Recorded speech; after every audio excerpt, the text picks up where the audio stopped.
no balls. Right. And we needed another kick, and Seattle provided that.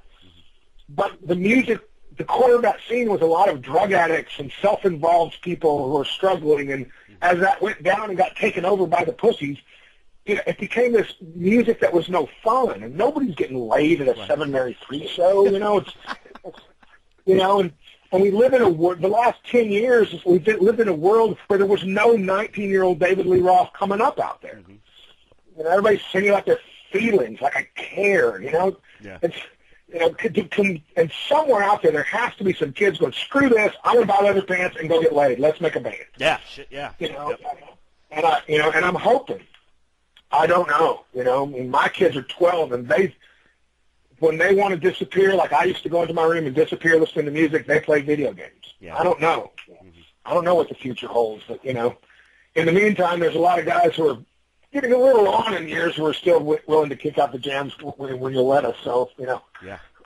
Yeah, and that's like you say, Chris. I mean, and just to say it, to the listeners out there as well, to all the members of Mama's Fallen Angels.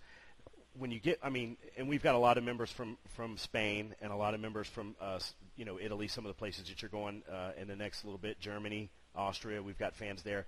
When you get an opportunity to go see a Junkyard, to see one of these bands that's still out touring in a capacity to do that, you got to take advantage of it, because that's the support that you guys need, that you guys feed off of, Chris. Yeah, I mean, I love playing for people. Junkyard is a particular animal, and we only know one way to do it. It's exhausting, and by the time we're done, it's like everybody's sweaty and tired, and that's enough. We all got to go home now. But yeah, it's still a pretty ferocious deal, and I love doing it. I love doing it in front of audiences who've never seen us, because they like the records, and then we get out there and it's like getting run over by a steamroller playing the record. So yeah. It's a lot of fun, and there's still a lot of great bands plugging away out there, and I'm just happy to be one of them. Yeah, and we're happy too, Chris.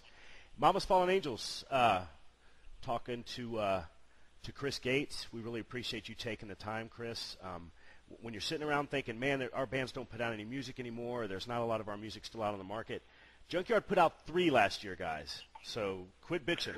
Go out there and buy it. I'm going to put the links up with the conversation on all of our outlets, everything that we've got. So, Chris, this has been a real honor and pleasure for me. I've liked your music for a long time. We appreciate you taking the time and talking to us for a little bit. Well, thank you very much. And one thing I want to say, is if you're out there and you're in a band, there's no excuse not to make a record. There's no excuse. Right. It's not that expensive anymore. You can get it done, and you may only sell a few hundred of them, but, that matters too. And, it's like, you got to get involved. Days of sitting around and waiting for somebody else to do it for you are over. Yep. So, but I sure would love to hear your record, so get busy and make it. Yeah. I know all the people that are in bands really enjoyed hearing that, Chris. That's something that, I'm not in a band, but I think you're absolutely right, and I think that's great advice. All right, brother. Well, you have a great day, and thanks so much for asking for my time. Hey, Chris, man, we appreciate it, dude. We'll do it again soon. Thank you much. Have fun in Europe. Cheers. Bye. Bye.